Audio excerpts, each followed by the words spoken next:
और अपने अधिकारों को आप तभी छीन पाओगे जब आपके पास शिक्षा होगी, जब आपके पास संगठन होगा, जब आप संघर्ष करेंगे।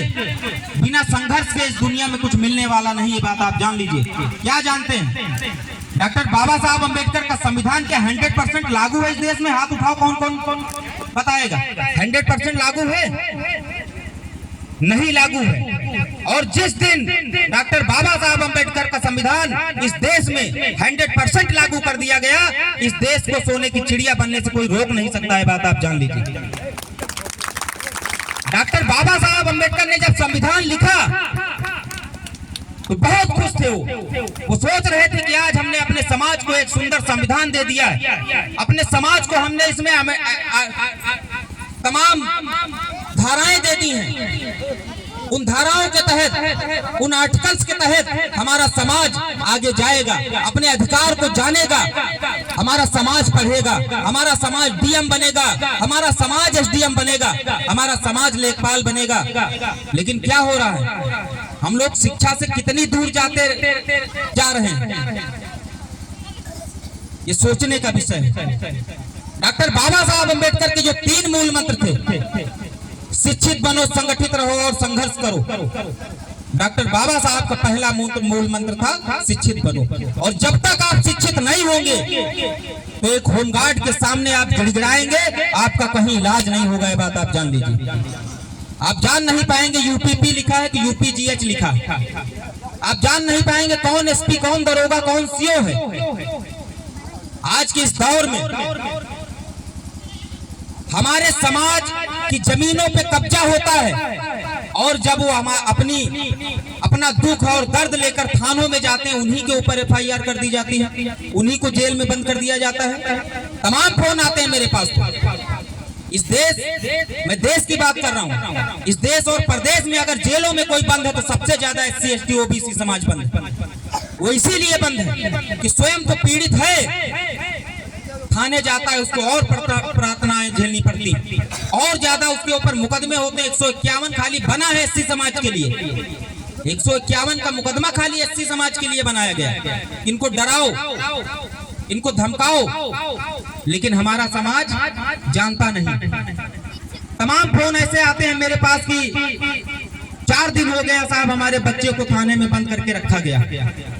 किसी की क्या हैसियत है आपके बच्चे को 4 दिन बंद करके रखे? अगर आप संविधान पढ़ लें तो किसी एसएचओ की क्या हैसियत है, एसपी की क्या हैसियत है, सीओ की क्या हैसियत है? जब भारतीय संविधान में डॉक्टर बाबा साहब अम्बेडकर ने ये कहा कि गिरफ्तारी की जगह से और न्यायालय तक 24 घंटे के अंदर जिस आरोपी को आपने पकड़ा है उसको 24 घंटे के अंदर माननीय कोर्ट में पेश करके उसको जेल भेज दिया जाए, कौन सवाल पूछ पाता है बताइए?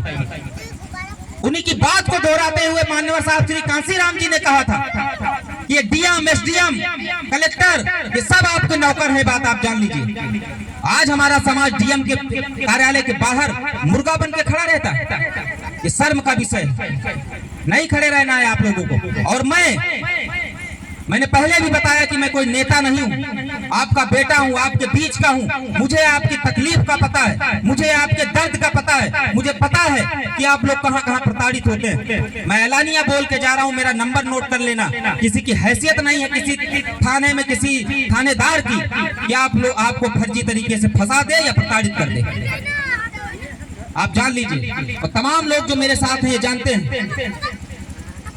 किसी की हैसियत नहीं, लेकिन आप संवैधानिक दायरे में रहिए, आप संविधान को मानिए, बच्चों को शिक्षा दीजिए, बच्चों को पढ़ाइए। ये जो गरीबी की जंजीरें हैं, ये जो गरीबी की जंजीरों में हम लोग जकड़े हैं, अगर इसको कोई काट सकता है वो शिक्षा ही काट सकती है। जब डॉक्टर बाबा साहब अम्बेडकर को पढ़ने का अधिकार नहीं था, उनको स्कूल में बैठने का अधिकार नहीं था, वो स्कूल से बाहर बैठा करते थे। तमाम मुसीबतें झेल के, तमाम कठिनाइयां झेल के वो उस लायक बने कि इस देश का सुंदर संविधान उन्होंने लिखा। और आज चाहे मोदी हो, चाहे योगी हो, चाहे कोई हो, उनके सामने नतमस्तक होना ही पड़ता है। तो मेरे साथियों, आज तो आपको डॉक्टर बाबा साहब अम्बेडकर ने सब कुछ दिया। महान आंदोलन आप देखिए, आपको जैसा कि अभी हमारे प्रदेश महासचिव आपको बता रहे थे कि पानी पीने का अधिकार नहीं हुआ करता था। आज हम लोग 5 स्टार होटल में रुक सकते हैं, आज हम लोग बड़े बड़े ढाबों पे बड़े बड़े होटल में खाना खा सकते हैं। ये डॉक्टर बाबा साहब अम्बेडकर की देन है। महिलाओं को बिल्कुल पढ़ने का अधिकार नहीं था, आज हमारी महिलाएं डीएम एसडीएम बन सकती, ये खाली डॉक्टर बाबा साहब अम्बेडकर की देन है। डॉक्टर बाबा साहब अम्बेडकर ने ये कहा था कि हमको पूजो मत, हमको पढ़ो, हमारे जीवन संघर्ष को पढ़ो। जो कठिनाइयां डॉक्टर बाबा साहब अम्बेडकर ने झेली हैं, उनको जब आप पढ़ेंगे तो मुझे लगता है कि आपका दिमाग खुलेगा। यहाँ पे तमाम लोग बैठे हैं, हमसे बड़े हैं, सम्मानित हैं। हम तो हमेशा सीखने का प्रयास करते हैं, आप भी सीखो।